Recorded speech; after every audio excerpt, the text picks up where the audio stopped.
Davao City, giila isip usa sa pinakadakong syudad sa tibuok kalibutan. Ang puloy-anan sa mga Davaoenyo, nagkadaiyang tribo o kultura, nagkahiusa, nagtinabangay ug nagsinabtanay.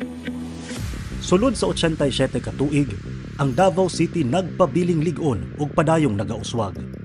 Sukad kaniadto hantud karon, dakong parte sa atong kalambuan ang kooperasyon sa matag Davaoenyo. Kita Davaoenyo, kita ang nagdala sa Davao City kung asa man kini karon. Gikan sa gamay nga syudad, hinay-hinay tang ni barog isip dakbayan ug nahimo sentro na sa negosyo ug kalambuan dinhi sa rehiyon.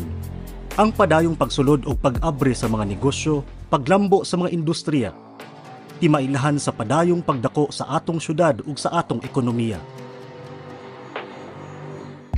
Daghang kausaban, dagkong katikaran ang nahitabo sa atong dakbayan. Saksita sa kabag-uhan nga atong natagamtaman karong mga panahona. Ang kaniadtong gamay ug mingaw nga syudad nahimong usa sa pinaka-prominenteng lugar dinhi sa nasod. Apan kauban sa kalambuan ang pagdako usab sa atong populasyon. Dala niini ang pagdako usab sa mga problema ug mga suliran nga kinahanglan natong atubangon. Apan luyo ni ana nagpabilintang malinawon ug hapsay ang atong pagpamuyo. Pipila ka mga higayon nga ang Davao City miagi sa mga dagkong pagsulay, lakip na ang terorismo, insurhensiya ug mga kalamidad. Apan nagpabilintang lig-on ug nagkahiusa nga miatubang sa mga hagid. Kitang tanan gisuwayan apan pinaagi sa atong pagtinabangay, kita milahutay. Mas gipakusgan pa nato ang mga serbisyo o programa para sa kaayuhan sa matag usa. Ang pagtinabangay sa gobyerno ug sa matag Davaoenyo nahimo susi sa mas lig-on nga implementasyon sa mga proyekto ug polisiya sa dakbayan. Atong gipakita nga kaya natong pangunahan ang implementasyon ug pagsunod sa mga dagkong balaod dinhi sa syudad. Ang atong pagkamatinumanon sa balaod usa sa mga rason nga mas nailahan pa ta isip mga Davaoenyo. Sukad kaniadto hantud karon, giila ang Davao City tungod sa atong mga programa. Mga programa nga nahimong malampuson tungod sa suporta ug kooperasyon sa matag Davaoenyo.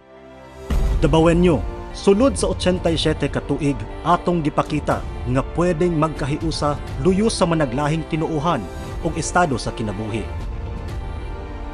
Sulod sa 87 ka tuig, atong gipakita nga kaya natong atubangon ug lampasan ang bisan unsang hagit nga moabot sa atong dakbayan. Sulod sa 87 ka tuig, napamatud-an nga ang kahapsay sa dakbayan magsugod sa kooperasyon sa katawhan. Atong gipakita nga kaya natong makab-ot ning tanan kung ang matag usa kanato adunay disiplina.